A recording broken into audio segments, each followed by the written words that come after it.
Ophelia, good. Well, thank you very much. Sorry, we're starting a little late. We just had to get the right name tags ready here for this session, this panel on the role of long-term investors, the role of investors for the long-term growth of Asia. We have a very, very good panel. They're already starting discussing and moderating this session. One of the key aspects of this discussion is obviously Asia has had a tremendous amount of growth over the last 20, 30 years or so.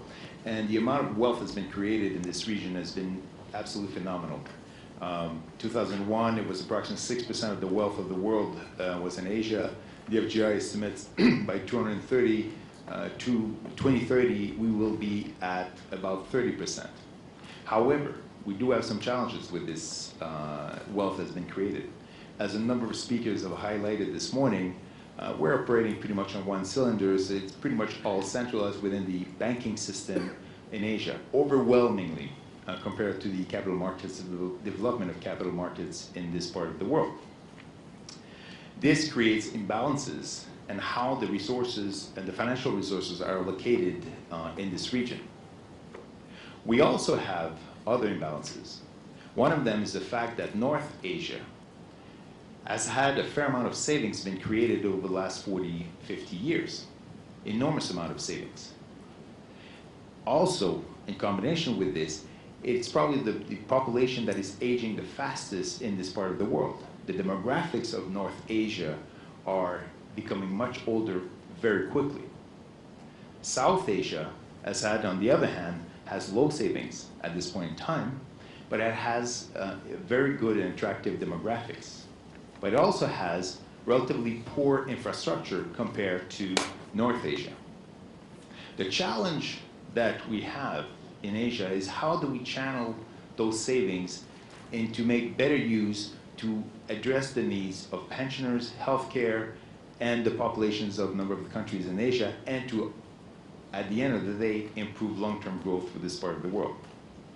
Our first panelist is Kathy Matsui. Most of you already heard about Kathy Matsui before. She's a long-standing partner at Goldman Sachs in Japan. She's the chief strategist for equities in Japan. She's also the co-head for economics strategy in Asia.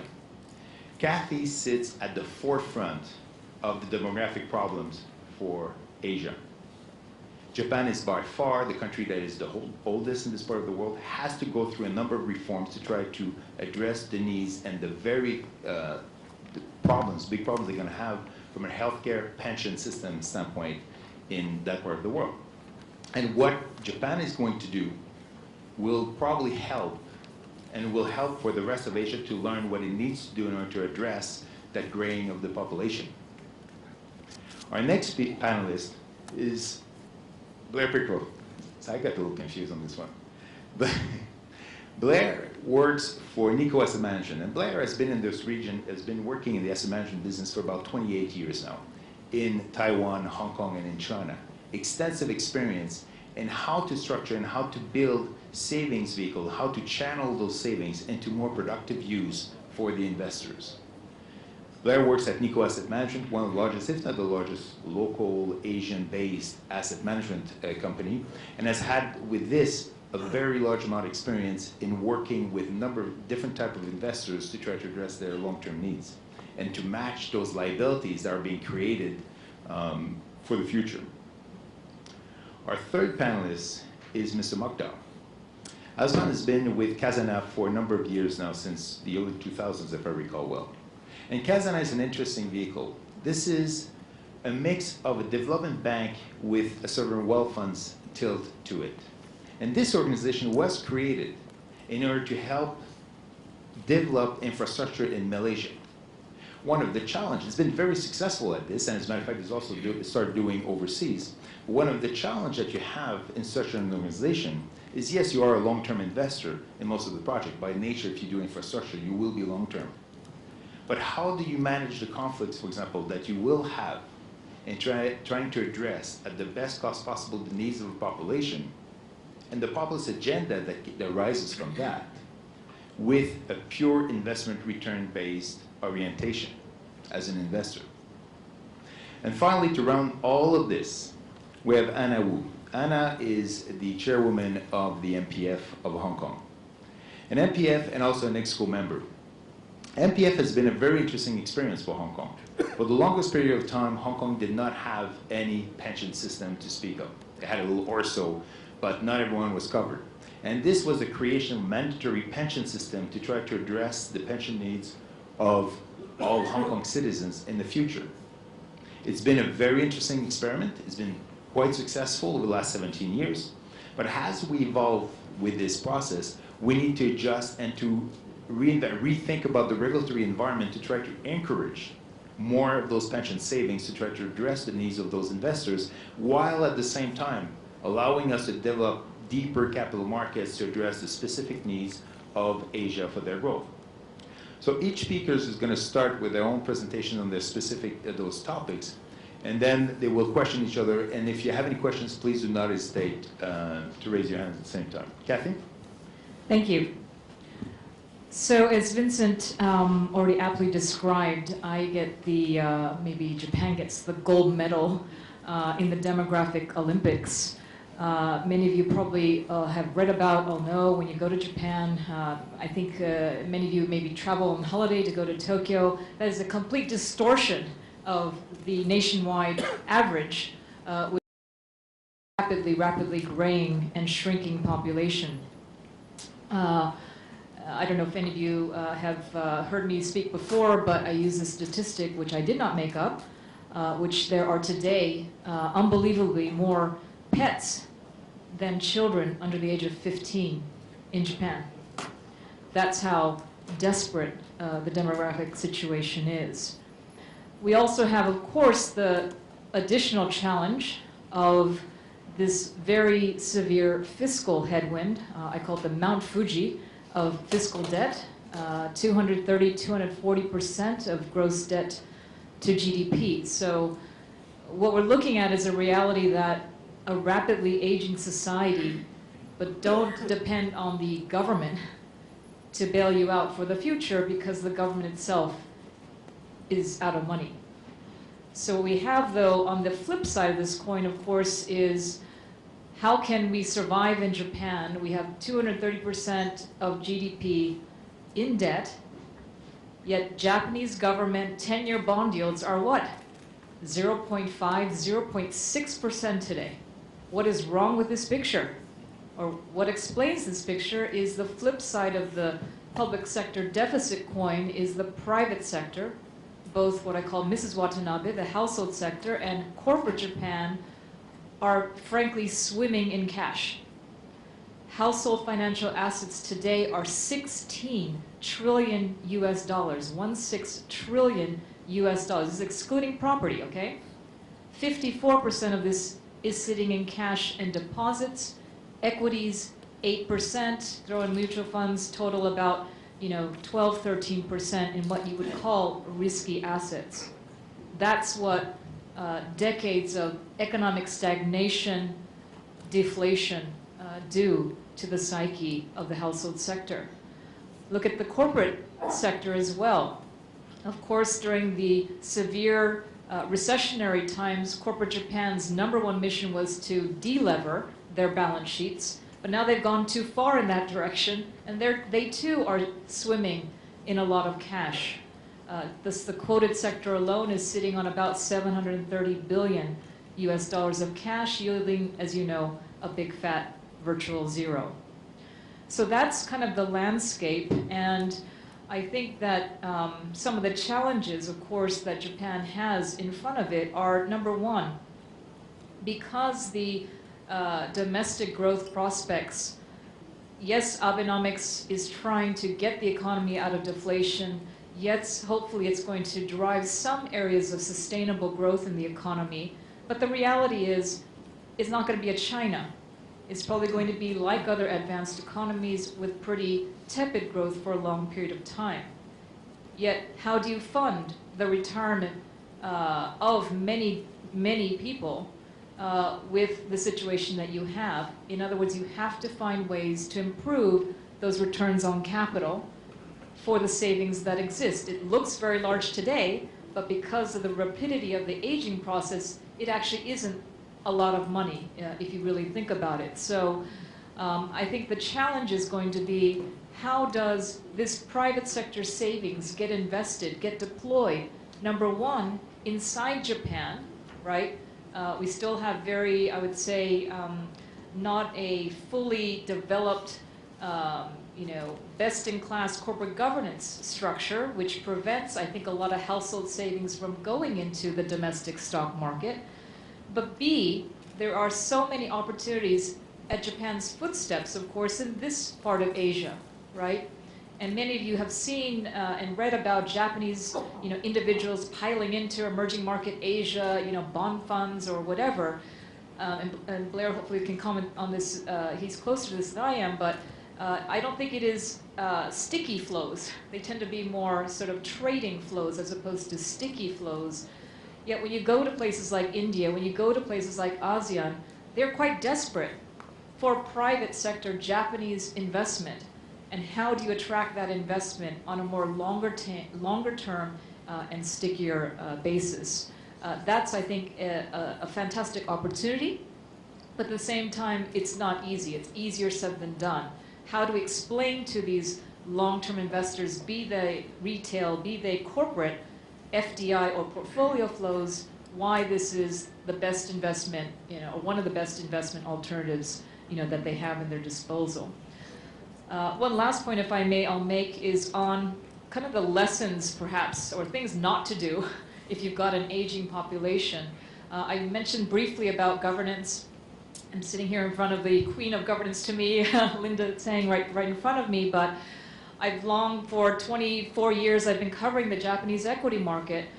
There is so much that went wrong, and I think the number one thing in Japan's case, if I could boil it down to one mistake, is allowing cross-shareholdings, allowing financial institutions to own shares in corporates and vice versa was the number one mistake Japan made, and I think explains why Mrs. Watanabe is so distrustful of putting her savings into her own stock market, because minority shareholders' interests are not really protected.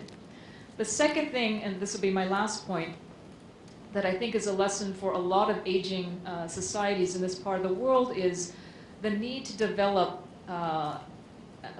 private or individual retirement schemes. Japan has started to launch the defined contribution 401k equivalent plans, but they've got very onerous tax constraints. So I'm American, so I have a 401k plan, and you can put aside, I don't know what the latest number is, $35,000 US or something, pretty significant, tax-free into these vehicles. Yet in Japan, that tax ceiling is so low, there's no incentive for individuals to set aside their savings into these vehicles.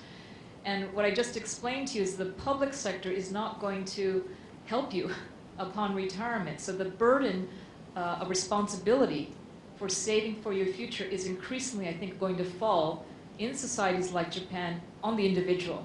And how do you create the incentives? How do you create the vehicles to encourage that flow of money? And hopefully when they go into things like 401k plans or IRAs, which Japan is also considering, what do you then do with that money? How do you help channel those funds into longer-term investment opportunities, especially in this part of the world?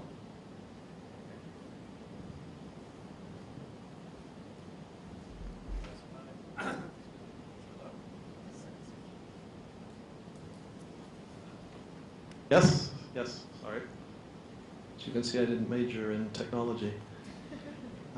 There's little doubt that the world in general and Asia in particular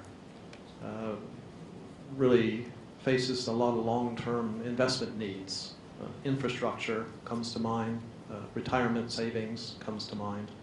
And so this panel's been given the challenge of discussing how to turn the huge deposits sitting in Asian individual bank accounts into long-term investment and what needs to happen there, in particular regard to institutional investors.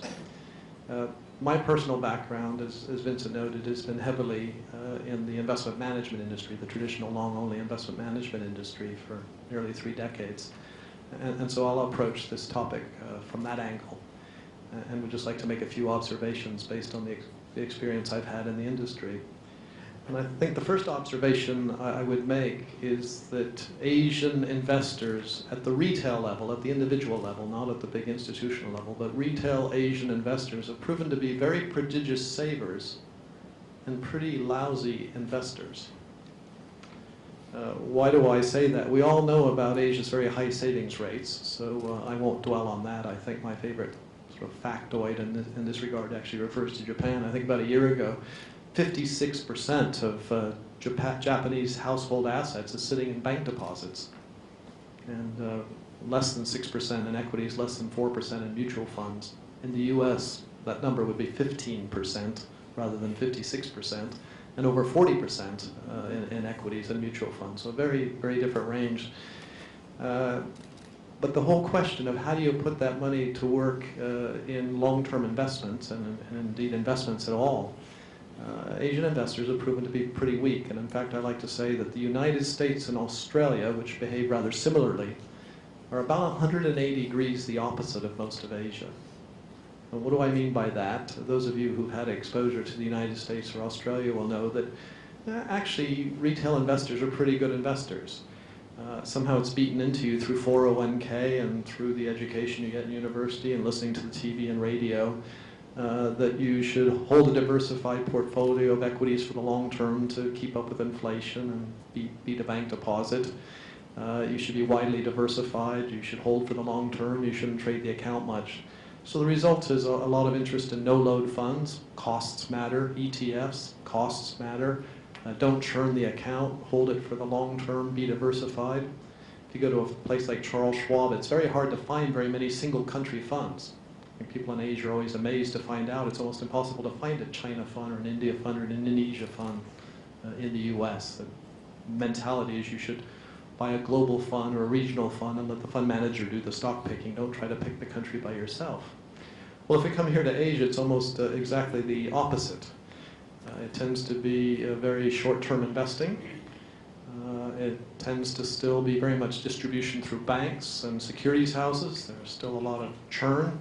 It's the high-fee funds that sell. Funds are sold, not bought. There's absolutely no load fund industry whatsoever. ETFs, the ETF people will tell you how they're growing leaps and bounds, but what they won't tell you is that retail investors are not buying very many of those ETFs. And so the result is there are actually very few proper, diversified, long-term portfolios and a tendency to buy yesterday's winner. And so I guess my conclusion out of this point would be, don't count on the retail investor to be the logical people that are going to funnel these huge amounts of savings into some sort of vehicle that's going to build the bridges and dams and buildings of Asia. My second point would be that there are not actually that many large institutional investors in Asia. This often surprises people. But if you talk to anybody in my industry that comes from a large international house, so the PIMCOs, the Franklin Templetons, the Fidelities, the HSBCs of the world, they will focus on between 25 and 50 institutions in Asia.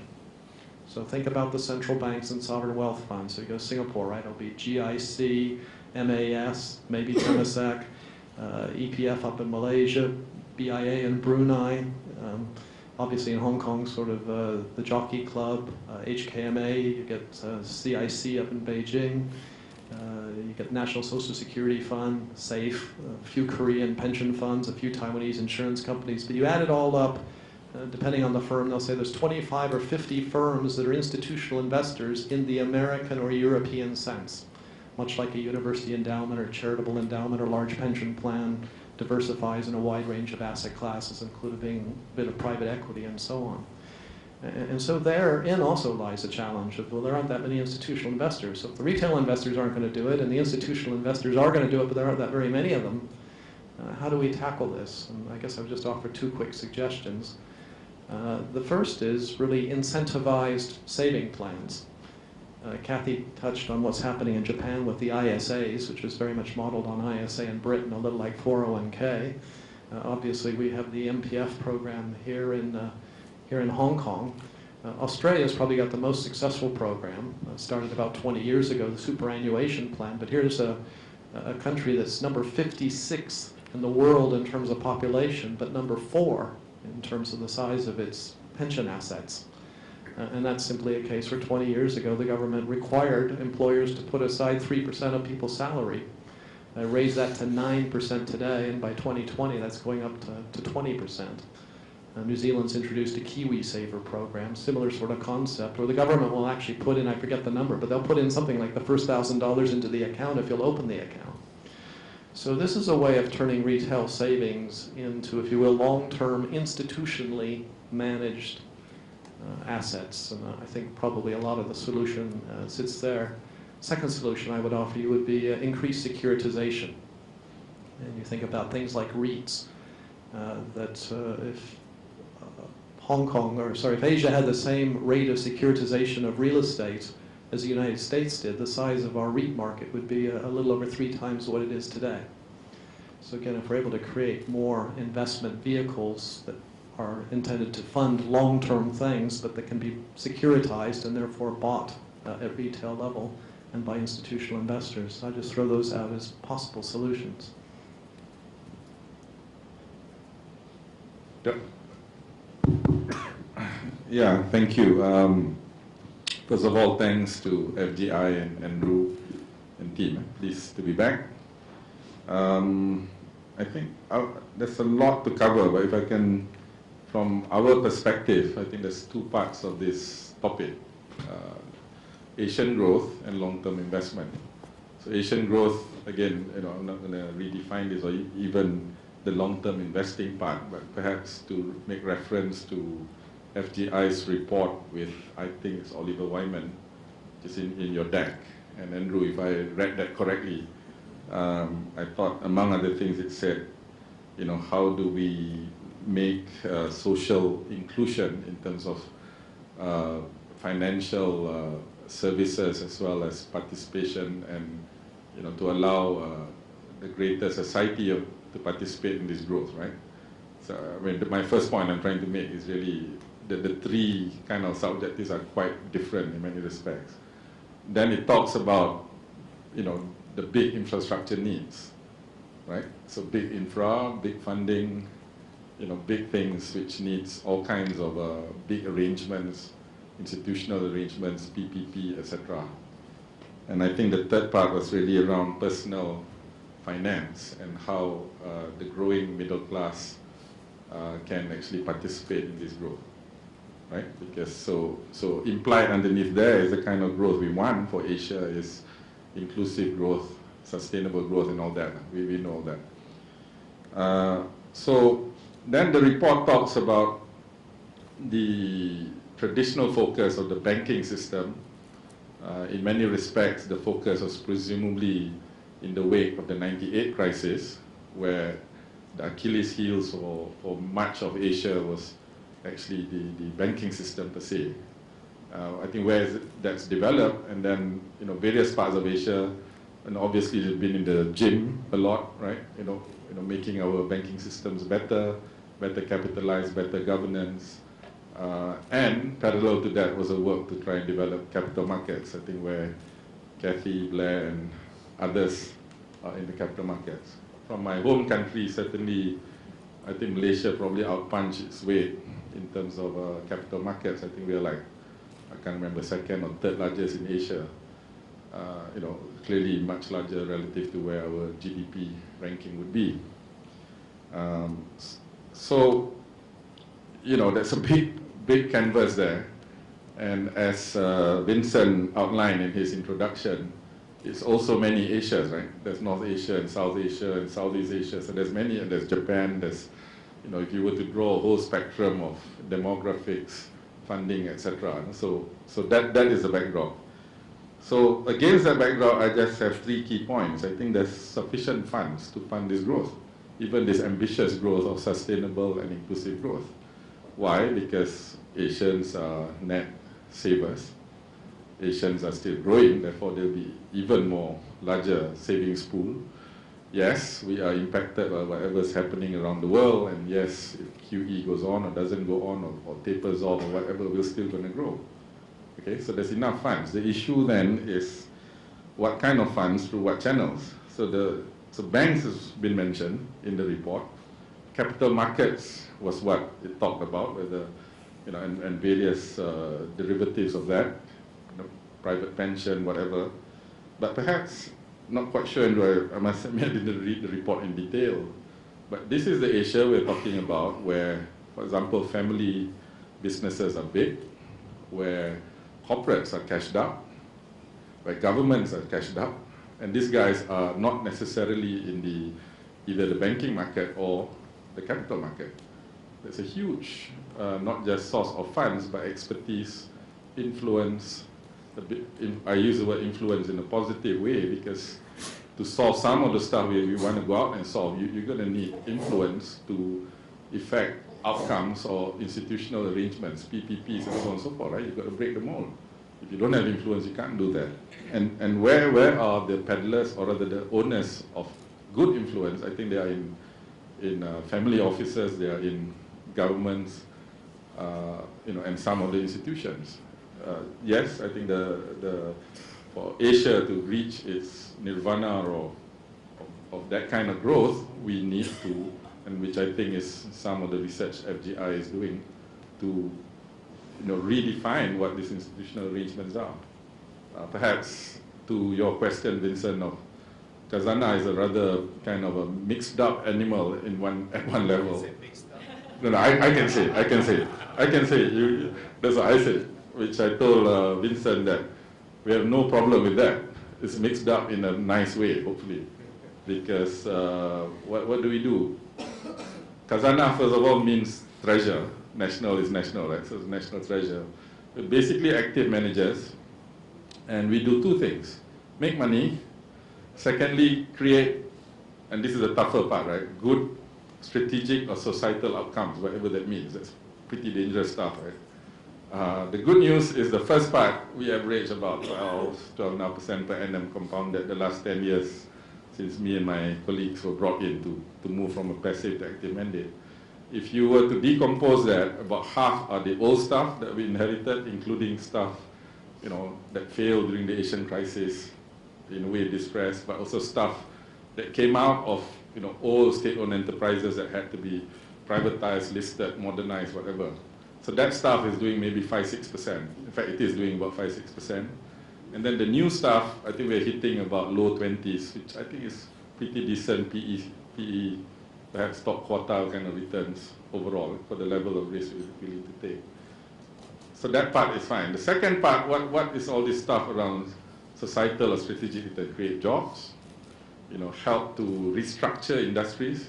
I know the word industrial policy will ignite all kinds of debates, but it's about shutting down stuff like, for example, we sold out a Proton, but we also invested into healthcare. I mean, this is maybe the best way to exemplify some of this stuff. So, first point, there's sufficient funds, and I think we should begin by recognizing there's enough funds and there's a myriad of channels to do this kind of growth that we want. It's not just banks, it's not just capital markets, but it's also sovereign funds, it's also family offices, it's certainly also corporates, so very cashed up, very, very savvy. But it's also PE funds. I mean, all the big PE have now got operations in Asia. I mean, in the old days when I was on the sell side, sometimes how the hell do you buy an Asian growth story? You buy it by buying, say, Coca-Cola or Citibank. Why not? Given their presence, right? Until such time when local brands or the markets themselves get developed in a major way. Some Malaysian companies have begun going out. About 10 years ago, we said, okay, we're not bad, but we're small. So we've been building our so-called regional platforms. So people would buy Indonesia by buying our banks, our phone companies, because they felt perhaps it's easier, it's more liquid, perhaps at that time at least more comfortable with the governance arrangements of a Malaysian company and so on. So the first point. The second point though, the key to that growth is the ability to actually construct business models and institutional arrangements to handle all that. As I said, those three objectives around personal finance, around social inclusion, and the role of finance in that, and big infra, these are quite different objectives, and they will require different arrangements. Maybe in interest of time, I won't cover all, but let me just maybe start with infra as an example. Obviously, this will require all kinds of stuff, right? So if I may take a live example, I think Malaysia has developed with EPF and others, we've been building our infra a lot, we've funded internally, right? So therefore you take out issues around currency and so on and so forth. But I'm watching 3 countries in particular, Indonesia, India, Turkey, actually. 3 countries where Khazanah is pretty heavily invested, actually. The 3 countries represents about 20% of our portfolio value, actually. The 3 countries, interestingly, all 3 have done well, but all 3 has got balance of payments issues, all 3 got big infra needs, and all 3 are going through political transition in the next 12 months. That makes them all particularly interesting, actually. We've been trying to do infrastructure with varying degrees of success in all 3 countries, trying to bring and replicate our Malaysian model. Sometimes we face issues around the depth of the capital market, like in Indonesia, not enough. There's not enough institutions. Sometimes we face issues around regulatory outcomes. With the courts, for example, Khazanah, we were partners, and about this time last year, we won a big deal, $5.7 billion bid to take over a highway. 2000, then it was cancelled a few months later. It's okay, you move on. We did not really invest, but that kind of regulatory outcome sometimes is difficult to plan. And in India, I think you face obviously a myriad of problems, but across the 30 states, it does vary. So to the extent that you can come together and bring this. Now, one thing that we've been able to do closer to home, but it's not just Malaysia, is a development called Iskandar, which is a special economic zone across from Singapore. Among other things, we're doing this. One of the ways forward has to be co-investments, actually, co-investing. Can you figure out a platform, a big tent that can bring in sovereign funds, you can bring in PE firms, you can bring in capital market solutions, you can bring in, so Iskandar is actually a tent that brings in, we are partners with Temasek, but also partners with the Malaysian private sector. If you talk about North and South, Mitsui, for example, has bought in, both into our healthcare thing. I got a dream of doing arbitrage between North and South, between the demographics, between space, between savings, between weather. Imagine you can do, this is not just Japan, by the way, it's China. I think Andrew's home state in Sabah is even closer to North Asia. We're working on this. I'm going to call some of you. You want to invest? Let's invest together. So finally, my third point was actually, I was trying to give life to some examples. Another big one is high-speed rail. China has rolled out 10,000 kilometers. I just read about Japan's thinking of a 500 km per hour maglev thing, right? And along the spine of the country. Southeast Asia wants to link, first of all, KL, Singapore, both prime ministers have announced. Thailand has announced certain plans. Can you imagine Kunming to Singapore in 10 hours? The Chinese has got, I don't know, 3 trillion and counting. We've got big plans, and then the other side crossing from Myanmar all the way into CMLB. All these things suggest if we were able to build those stands to solve those things, you can begin to hit some of this. Now, who's going to do this? I mean, we are kind of mixed up in that sense because we got to try and figure out how to put all this together. Even before Andrew started this, we managed to persuade Andrew to sit on our board. I think we have long discussions on this. But indeed, I think that kind of Asia with long-term growth, thank goodness we got both growth, and we got long-term, and we got investment. So thank you. All right. Is this on? Good. Well, good afternoon. I know it's a bit dim here, and if you fall asleep, just don't snore, and we will wake you up at some point. I have a son, and I tell my son, please take care of yourself, be financially independent. I don't expect you to take care of me. And of course, families now save and scrape to help their children to buy a home, not the other way around. So you know where I'm leading you to, and that is, children are no longer your salvation. Neither is government. Plan for your retirement. And that's where MPF, as we call it, comes in. That is the Mandatory Provident Fund scheme in Hong Kong. They tell you to save.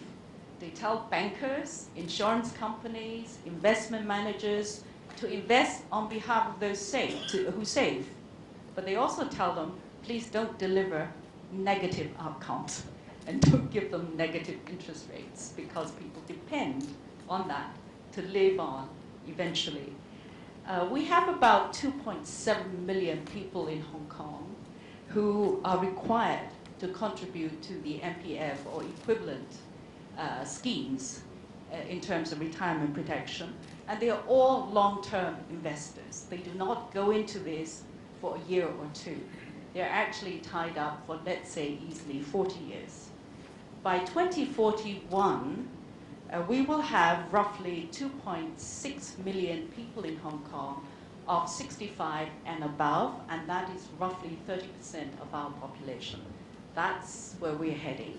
We're very closely behind Japan, if not number one in terms of aging at this point.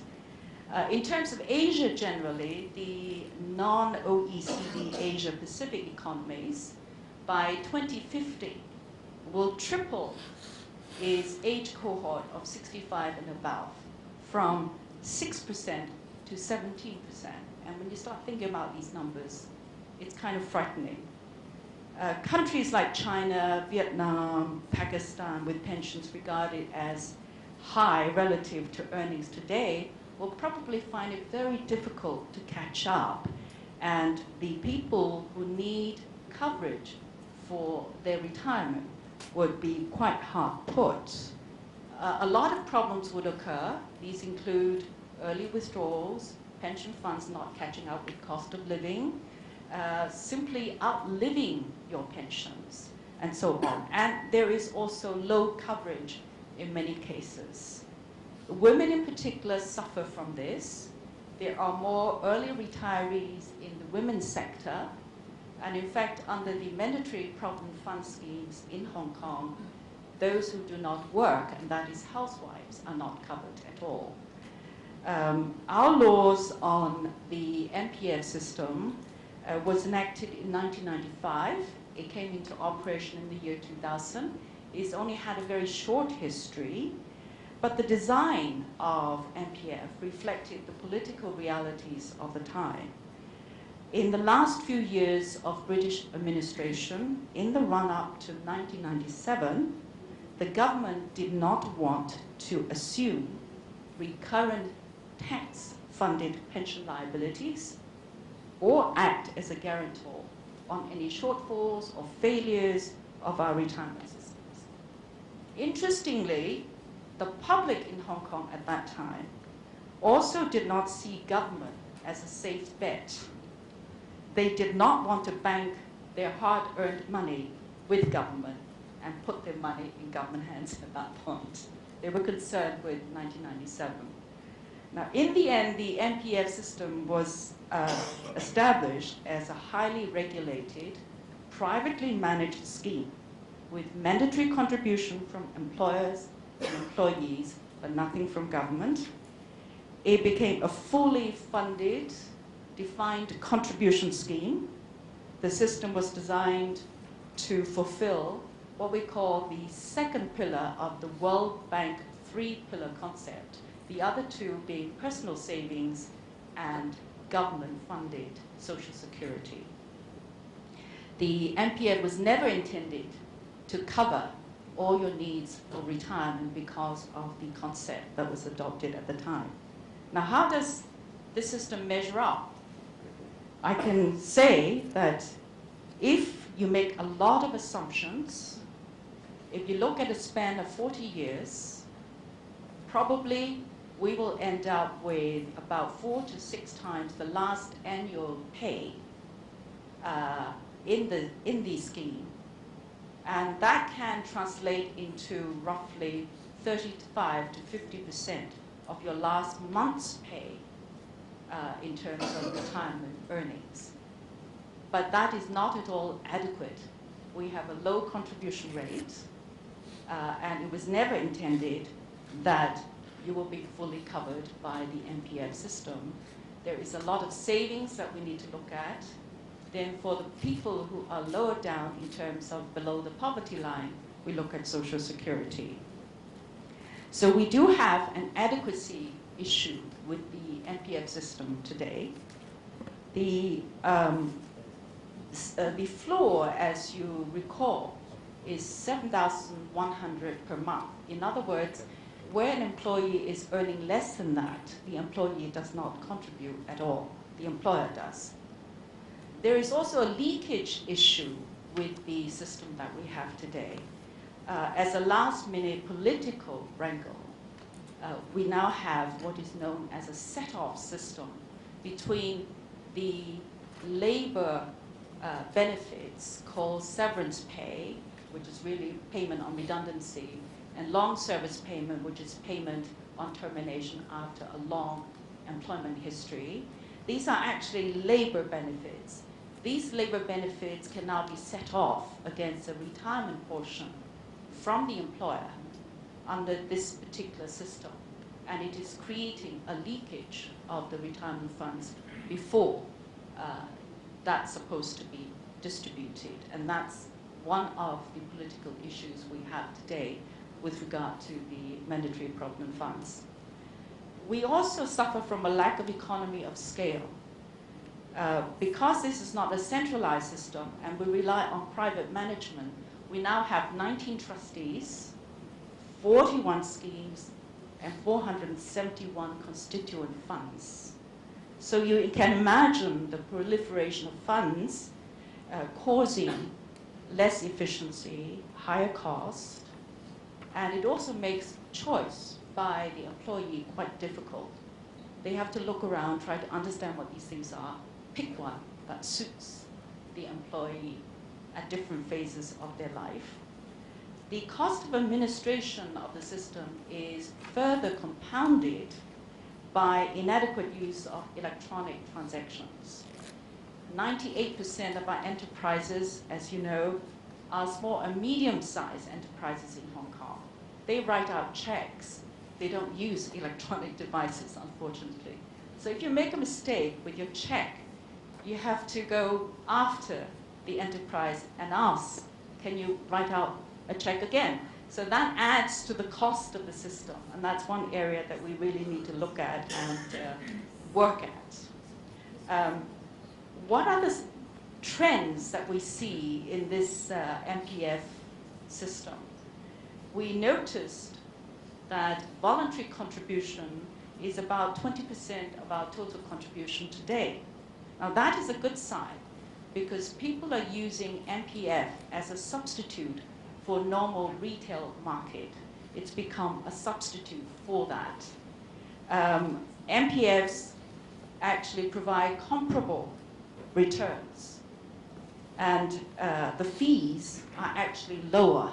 There is no upfront cost, there is no heavy ad hoc one-time payments. So you see this trend, and I hope this will continue, that is voluntary contribution to the system beyond the mandatory portion. The annual rate of return for the system since December 2000 is 4.1%, net of fees and charges, as compared to inflation rate of 1.3% over the same period. The cost is high by comparison, but nevertheless, we've been fortunate enough to make sure that the average net earning exceeds inflation. There has been an increasing trend in equity exposure in our funds, and it is now at 65% of the total net asset. It is the highest in the world, and it is what is creating volatility for us. I see faces smiling one day and becoming completely blackened the next day when the index falls. Investments of MPFs are long-term, and we're supposed to look at long-term patterns. It is intended to apply to up to 40 years, and the system actually needs to be very sensitive to what we call low frequency, but those that which could materially damage the retirement earnings at the end of the day. It may be low frequency, but if we get hit, it can wipe off a whole lot from our accounts. And we have weathered the Asian financial crisis, the SARS epidemic, and the global financial crisis recently with some degree of control and restriction. We've been lucky. What is our proposal for the future? We're now looking at a default system which creates a default line of arrangement which is simpler, less volatile. Hopefully it will build up economy of scale and reduce costs along the way. We're looking at, for instance, target date funds, and we will be consulting in early 2014, that is next year, on this new way of managing the MPF system. What else do we look at? The net asset base of the MPFs as of end September this year is 488 billion, with a net monthly contribution of 3.2 billion.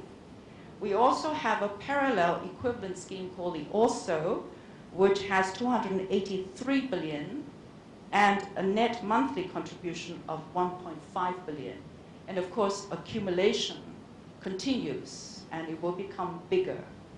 Now, Asia, of course, is facing a shortfall in terms of provisions for retirement generally, but the real GDP in Asia is projected to rise to 49% by 2050, and that is 49 against the global GDP. There will be accumulation of wealth, and there will be a growth of the middle class. So the search for long-term investments to make better and more stable returns is on. Commentators in Hong Kong have called for greater relaxation of permissible products. In some cases, they have also suggested greater participation of government, at least in the areas of developing products, coming up with different solutions suitable for retirement funds. And these, of course, include what people generally say to be bonds for infrastructure building, and sometimes you hear people talking about TIPS. As retirement age approaches, we will also need to consider the investment plans, such as annuities, for the withdrawal phase, because by 65, people can actually withdraw money. They take the money out of the system. We don't want this lump sum payment to dissipate quickly.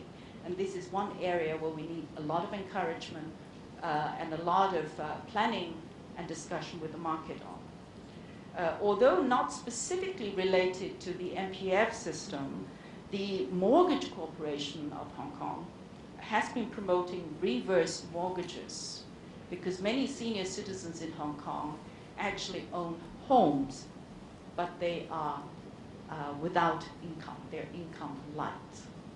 And this is an area where securitization actually comes in. There's a lot being done by the Mortgage Corp. In the longer term, we probably also need to look at currency risk in terms of the pegging of Hong Kong to US dollars. I guess I could conclude by saying that we are lucky in the sense that the Hong Kong government always has a surplus at the end of the year. They do deficit budgeting. They are always underestimating our surplus. And yet, when we ask the government, could you contribute a little bit more to our retirement benefits, they would always tell you, we need to save for rainy days. So it's quite difficult to get money out of government. So hopefully, perhaps in the future, we can encourage the government to spend a little bit more on retirement, and maybe, God willing, that they can create incentives for those who are willing to contribute voluntarily by also doing a matching exercise. That's possible. We do have the money. So thank you very much. Thank you, Anna.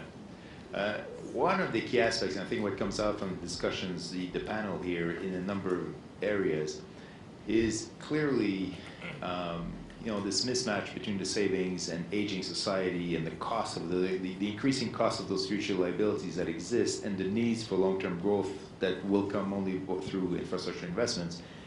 A lot of it revolves around regulations.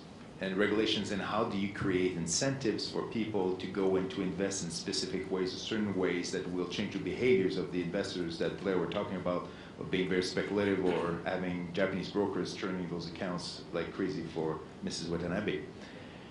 Unfortunately, a lot of those regulations comes from politicians, and what the Western politicians have learned is whenever you touch pension, healthcare, as we see these days, especially in the US, it's the third rail. There's no win in this one. It's a long-term right thing to do, but there's no short-term gain to do for this.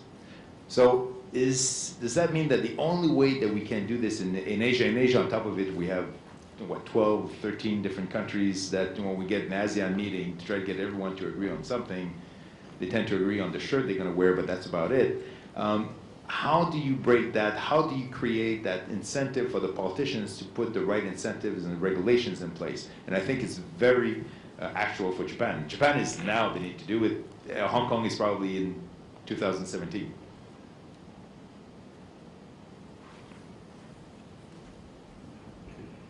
Well, I'm listening to Anna's comments and can't help but think, Japan has been debating back and forth about the fact that it has several very large pools of quasi or full government owned assets that are frankly funding to a large degree this huge deficit that the government holds. So for instance, a big debate right now that's raging is the world's largest pension fund actually sits in Japan, called the Government Pension Investment Fund, the GPIF, 1.2 trillion US dollars, of which more than 60% is sitting in government bonds, yielding what I said earlier, 0.6%. So a lot of people think, well, is that an appropriate asset allocation in the face of potentially getting out of deflation? If there is inflation on the horizon, clearly that's not an appropriate allocation, but the people running that fund, frankly, are bureaucrats who belong to the Ministry of Health, Labor and Welfare, none of whom have investment management experience. They're all kind of bureaucrats. And so there's a debate whether they should outsource part or most of those funds to professional asset managers, incent them to make a more reasonable return on those investments. So that's sort of one bucket. And there's another debate simultaneously going on with the huge pool of foreign exchange reserves that I think is another jigsaw puzzle piece for the rest of the region. What do you do with those FX reserves? Do they just sit there? In Japan's case, they sit there in a lot of US dollars, frankly, that have been depreciating against the Japanese yen. What do you do with that pool of capital as well? So I think that part of it is at the governmental level, how do you incent, perhaps the government, I guess in this case, to think about alternative ways of managing those very large pools of capital. And I think at the more household, individual, retail level, there are already mandated, Social Security funds, and people's part of their, if you're salary man or salary woman, part of your salary is already taken away to fund these schemes. But frankly, like in most of the developed world, nobody is counting on that, for the retirement. So that's why I think the development of these defined contribution, IRA, ISA type schemes, it's frankly a little bit too late, but better late than never. To how do you incent the increased capital allocation or channeling of these massive amounts of savings into these vehicles, I think is really going to be crucial. I just add to that. What we have in Hong Kong, theoretically, is a scheme that is a public and private sector collaboration. It's highly regulated, but the investment is actually done by bankers, insurance companies, normal trustees, and so on and so forth. In some ways, there is an advantage there because you rely on the professional investment managers to find what makes sense within that umbrella. It also reduces, I guess, in many ways, the perception of conflict, of a government directing the money to certain things. So it has those advantages. But It does have a number of issues, and these are administrative complexity that we have to deal with. It does mean that the cost is high. And in terms of politics, what politicians and the ordinary person on the street expect is that the government foots the bill on the administrative costs. A lot of people also expect government to chip in one way or the other, because the Hong Kong system does not rely on government at all. It's never been the Hong Kong tradition. But people increasingly are now looking at government for support. One of the areas that, of course, government can step in to incentivize people is firstly to look at products that could be created and developed for use in retirement funds. That could be very helpful. The fortunate, and I guess in some ways unfortunate thing, is generally government has so much money in Hong Kong. You ask them to manage your money and they say, I've got enough to deal with. So that's part of the problem. And using private sector management and investment does fulfill a very significant role, but we do have to look at the prudential aspects of complexity, of administration, security of funds, and that the cost is low. We've got a funny mix at this point that we're trying to resolve, but it does not, at this point, involve any kind of government funding. The government had, for 2 years, put in money into the Monetary Provident Fund out of our annual surpluses. In some ways it's encouraging, in other ways it's actually quite difficult because it gives it to some, but not to all. The Monetary Provident Fund doesn't cover everybody, but if they do, let's say, a matching exercise, it would certainly attract more money on a voluntary basis into the system. Blair, you were with one of the big managers of the MPF at the start, or during a long period of time. And you're now with one manager that has clients that are some of the biggest savers, I guess, the Japanese, Mrs. Watanabe. What would be needed from a commercial, from a private sector standpoint, in your views, be needed from a regulatory standpoint to try to encourage or to try to make it attractive for you to really channel those savings into long-term type of vehicles where you're at peace that you can make enough money for your business, and at the same time that you will invest with a long-term view, because now you invest for next quarter because you're concerned about your performance for next quarter, because you're going to be measured on that performance for next quarter. No, like Anna, I too have a son, and I funny enough, spoke to him yesterday on this very topic. He just graduated from university in May, began his first job in July, and just passed probation, and therefore qualifies for a 401k plan. And he also has come to realize that it's already December, and if you want to get a tax deduction, you got to do it by December 31st. And so he's trying to figure out what to do. Call the central bank. So he called his father. But it didn't take a very long conversation for him to understand that if he takes money out of his pocket, something not easier for a 22-year-old to do, lock it up till the age of 65 or 70, the company matches much of it. It rolls up tax-free, both capital gains and dividends, and that's a very good formula. And so he was even asking if he could borrow some money from me to make sure he puts in the maximum.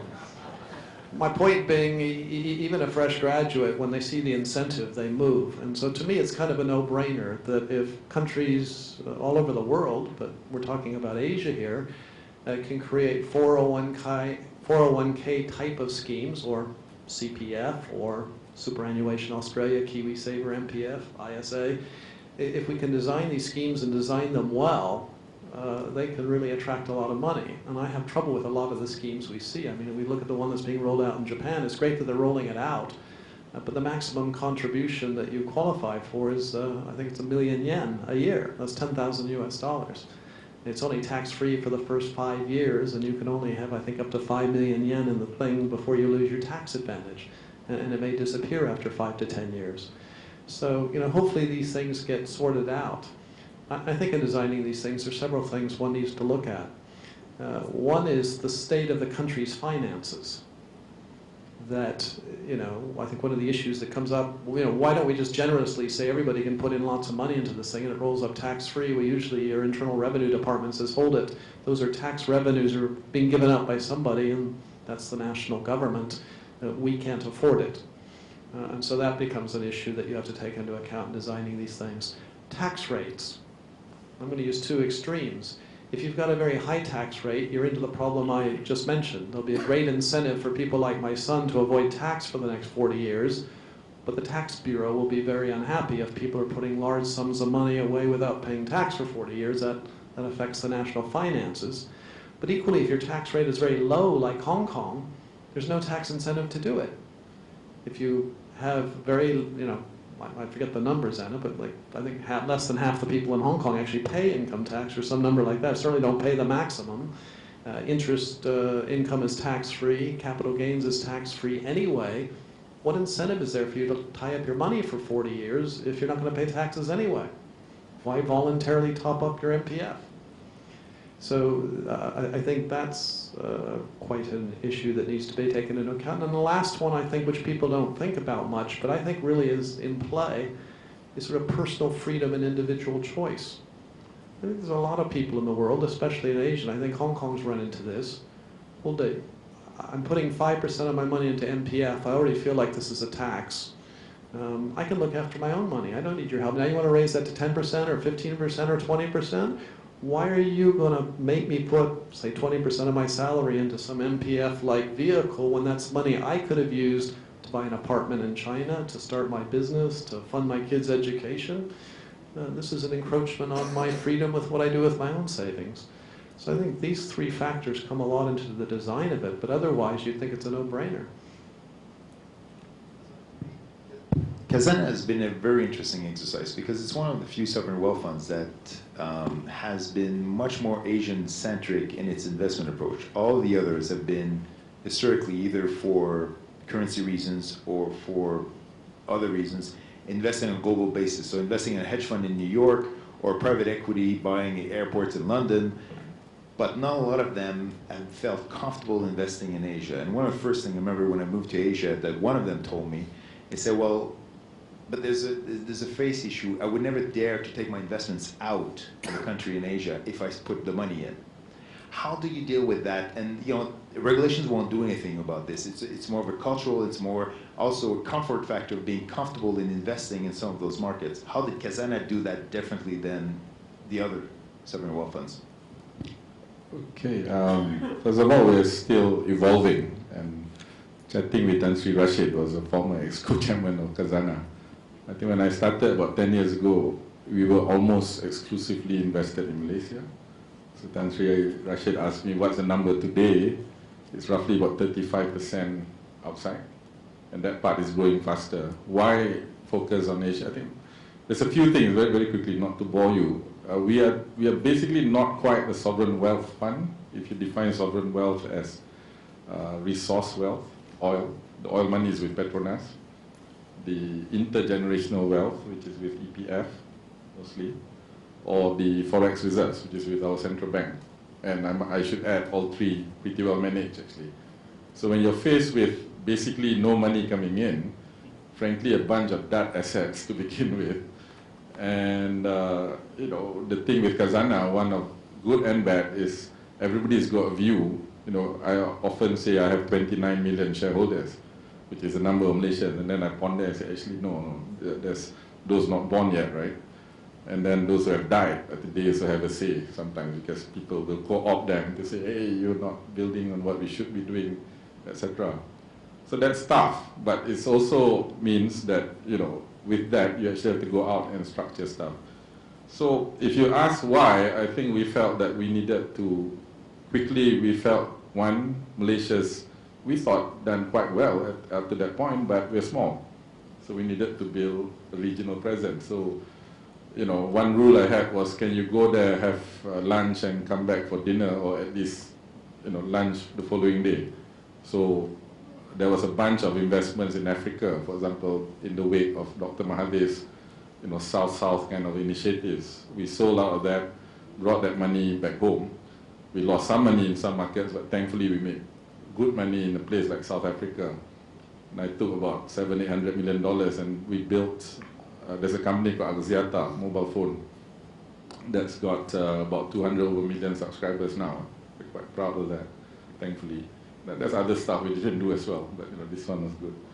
So if you ask, one was about proximity, two was about alignment with our strategy, which we felt at Malaysia's stage of growth.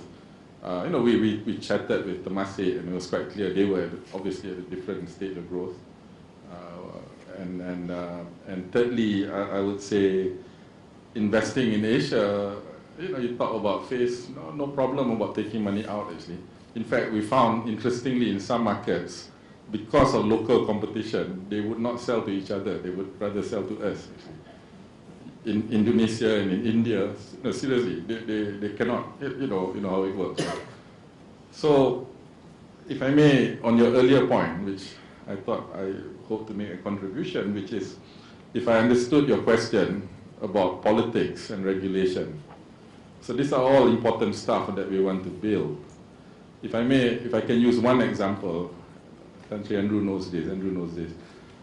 What do you do when you have, in fact, at the heart of this question about what kind of growth, I think the tension underneath there is between what the public wants, or what they think they want, what they're getting, and then, of course, there's private interest, naturally, which is an issue of choice and an issue of property rights and so on and so forth. How the hell do you figure out a balance? And underlying the FGI conference, the AGD and so on is, we live in both volatile and increasingly unequal times. So if I may just share one example, because we were faced with a dilemma about 3–4 years ago. Our highway, those who know Malaysia, 1,000 kilometers peninsula, there's a company called PLUS, which is our north-south highway. Very important piece of infrastructure. Basically listed, it had basically a promise from the government that toll rates would go up by, I can't remember, 8–10% per annum for a long time. Not sustainable, because the public was going to freak out, the politicians will lose their job. So what do? The opposition was saying, scrap the tolls, it's all owned by the government. Not true. This was one of our largest listed companies, and it had issued a lot of bonds and what we call sukuks, Islamic bonds. So we drew a diagram with a three-cornered triangle. One corner is about the public, basically wanting to have either no tolls or lower tolls. Another one is the capital market, and this is not some small little stock. This is one of the largest listed companies, and certainly one of the largest issuers of bonds in the capital market. And the other corner is actually hybrid institutions, if I could use the word. People like Khazanah, who was a major shareholder, but also EPF. So Khazanah was making maybe a 15–16% return, which is what capital markets would demand from this asset, because we play in that capital market. EPF has a commitment to make or give out at least about 7–8% annual returns, with a government guarantee on the capital portion and 2.5% in terms of annual income returns.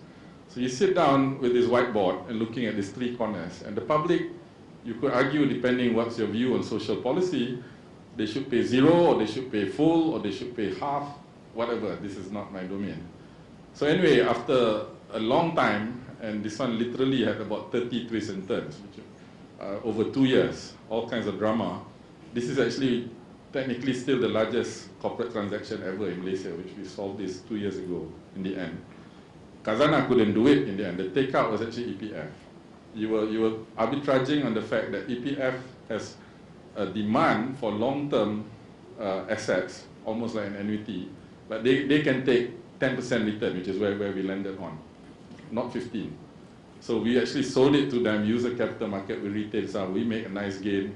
It was basically a general offer, so this was taken off the market. So investors in the equity market got their money, and the public got a 5%. They have to pay 5% or 3%, whatever is the number, much softer rate of increase. But by God, I think I almost aged how many years trying to do this deal. My point really is that those kind of arrangements to try and marry, quite different objectives. This is what we have to try. This little example is a microcosm on, I'm sure, many other challenges that Asia face in trying to solve, delivery of public goods or at the same time respecting, what's proper for, property rights and so on and so forth. So a bit of a long example, but you get the drift of what I'm trying to say. And I think it's a very, very useful example because it's one of the big dilemma that everyone has, investors, especially for mix of sovereign wealth funds and development banks like you are. We have about 10 minutes for questions. Are there any questions from the room for our panel today? Yes. The microphone is coming to you. Question for Kathy. Question for Kathy. Given the economics, I can't even pronounce it. What's your view of its able to get through the headwinds next year, and is there a view on the currency? Which panel was this? So in a nutshell, I think that Abenomics is about one thing, and that is to exit deflation and achieve sustainable growth through reforms. So if you ask me, is it working? Well, it started about 12 months ago. Equity market, as everybody knows, is up about 70% plus from its lows. Unbelievably, the property market, which has been completely stagnating for a very long time, is now come back to life. Commercial, residential, bank lending is growing, and it's mainly been driven by mortgages, because if you think about almost 20 years of deflation, I have many friends who are in their 30s and 40s who have been renting all along.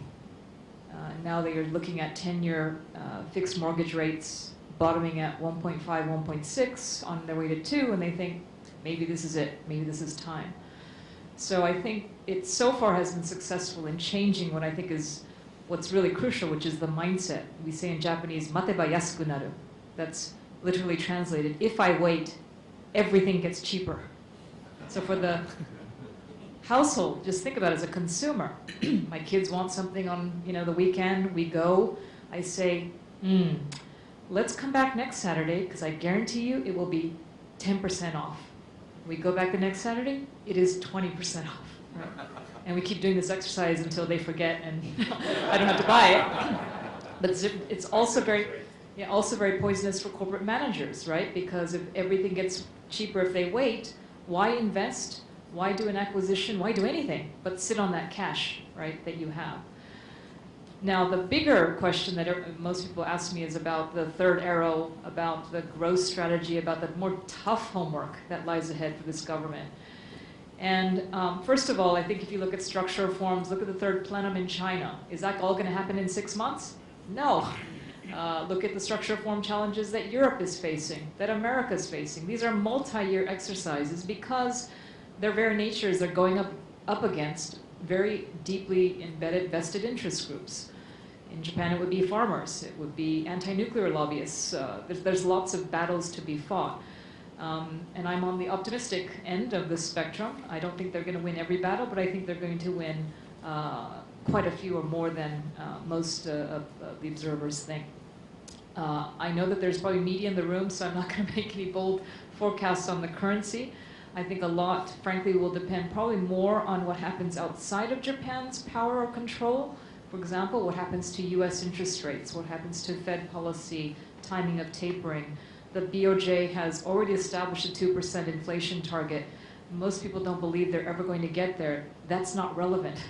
The point is they need to achieve some degree of inflation. They have an ambitious goal. They're going to try everything they can to achieve it, but they also know this is not a panacea.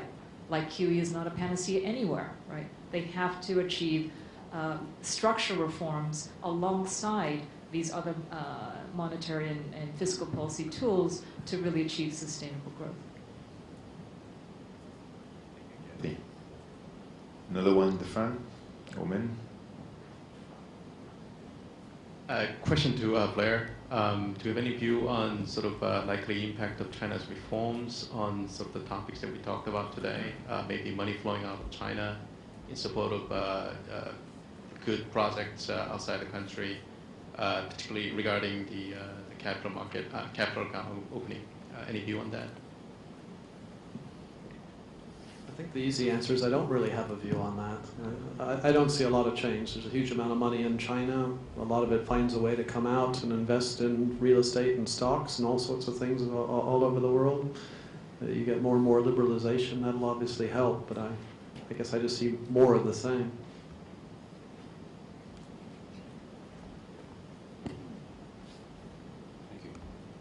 Sort of on the panel here, we sort of hear very different versions of savings platform. So here in Hong Kong, we have a platform that's open to individual choice, and then in Japan, at the other extreme, or Kazana is very centrally managed type pool of sort of capital. So how do we balance this issue of investor choice? Typically wants liquidity. The MPF scheme, I think today, we talked a lot about infrastructure needs, and that I simply cannot see how an MPF scheme can ever fund an infrastructure. And on the other hand, you need investors like Kazana to be able to pursue those infrastructure sort of projects, but yet you don't provide investor choice. So how do you balance between these two conflicting sort of forces which are at play?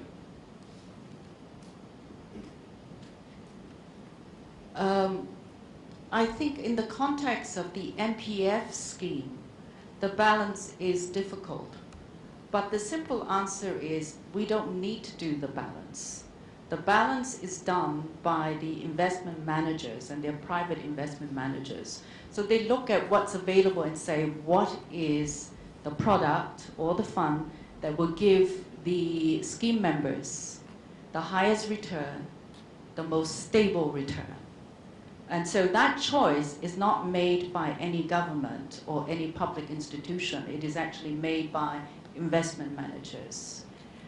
The advantage of that is it reduces the so-called conflict. It does not allow money to be directed for a single purpose. There are guidelines, there are all kinds of restrictions that are there, like a single issuer requirement of no more than 10% and so on. So those balancing issues and restrictions are there, but the choice is not made by the public sector on behalf of the individual scheme member.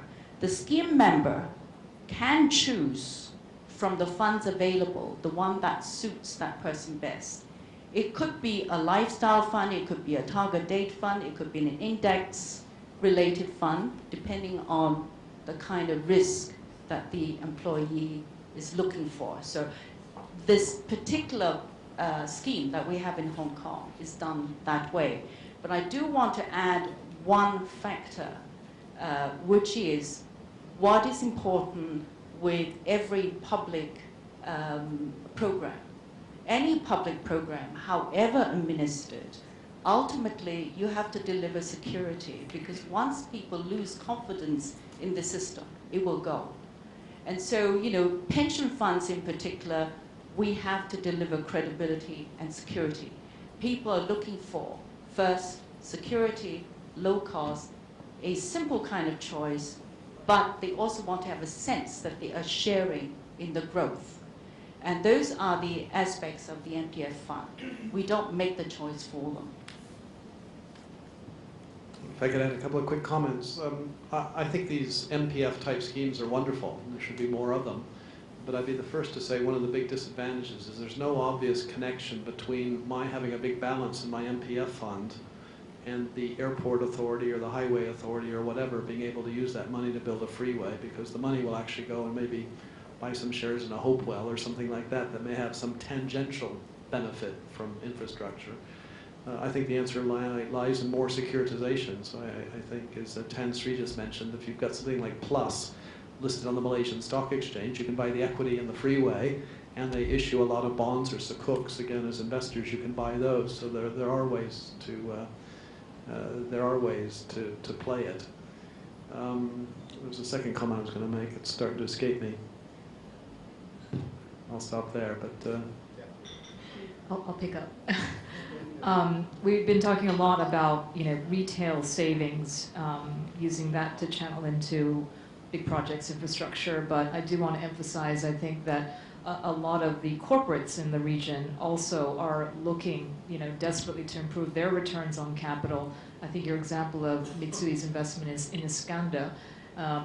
Is there more that the receiving end of these infrastructure project sponsors, the governments themselves, can be doing to incent, potential private sector companies that are sitting on large pools of savings, desperate to improve those returns? I think, frankly, that is an opportunity that's probably not fully leveraged. I don't know if you have. In fact, if I understood the tension inherent in your question between personal choice, something centrally managed, and is there a balance that you can find between that? I think there is, and many techniques. For example, if I could quote our Employees Provident Fund, I'm not quite sure how it's done elsewhere, but EPF, actually anything above ringgit 1 million, which is only about $300,000, they actually don't want your money. They said, please take it back, because they have a problem trying to find the kind of returns. Presumably, this given our demographics, this will change in future. So that's one. Then there's 3 accounts within that. I can't remember, account 1 to 12, 1 to 3. One is for, you can take out for things like buying a house, your first house at least.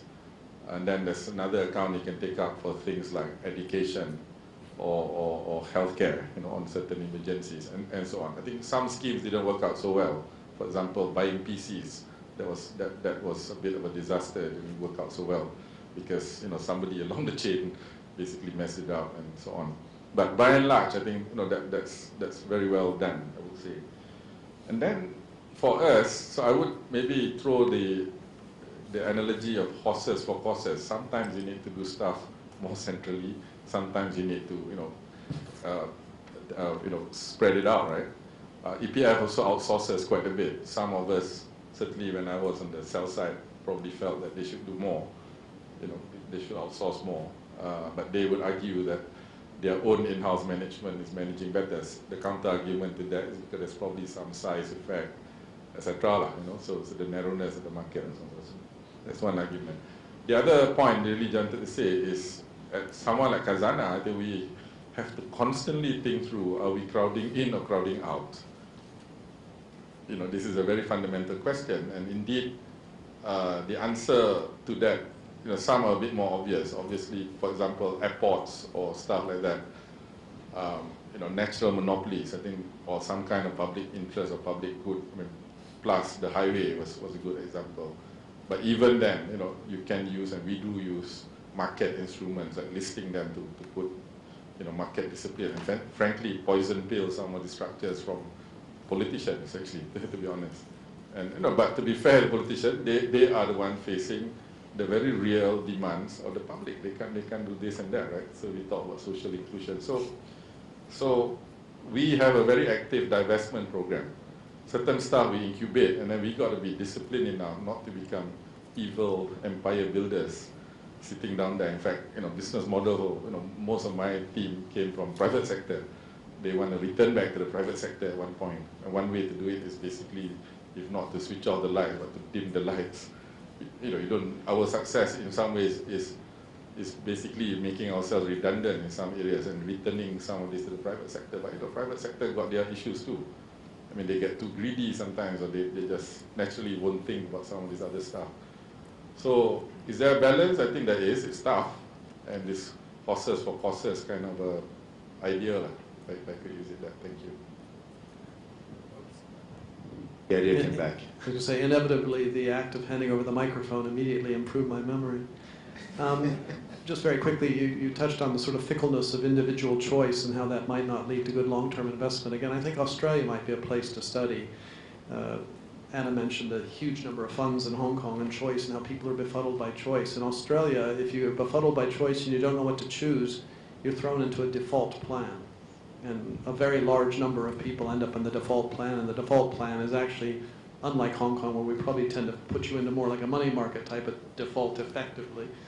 In Australia, they put you into the long-term, highly diversified, almost long-term retirement, equities, fixed income, the whole bit type of plan, which effectively leads to long-term investment.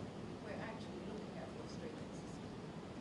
We're actually looking at the Australian system, and we do have expertise from OECD to help us design what should be a default system, because it needs economy of scale, it needs a degree of choice. You can't go without choice completely, but you need to provide something that is adjusted in terms of risk, in terms of what you need when you're young and what you need when you're older. So there are a number of factors, but we're actually just behind the Australian system, and the Australian system is, of course, much more advanced. They still have problems. You will always have them. There will always be tension between private demands, the public need for protection. It will always be a kind of pull and drag there. But the good thing is we can actually look at what's available elsewhere and say, can we avoid those problems? Good. I'm fully aware of the time that we have. I think we've extended the session by approximately 6 minutes on my phone here. But very clearly, we still have a lot of work to be done to try to diversify away from the non-banking sector for financing the needs of Asia. We've seen here some very good examples of issues, but also investors and successful investment strategies in channels to get those savings to work in more productive ways. But I think, Anna, from a regulatory standpoint, a lot of work continues to be on the forefront for politicians and governments. Blair, thank you very much. I think for a lot of the work in the savings and the channeling this will be a big part of the effort for business, the private sector like yourself.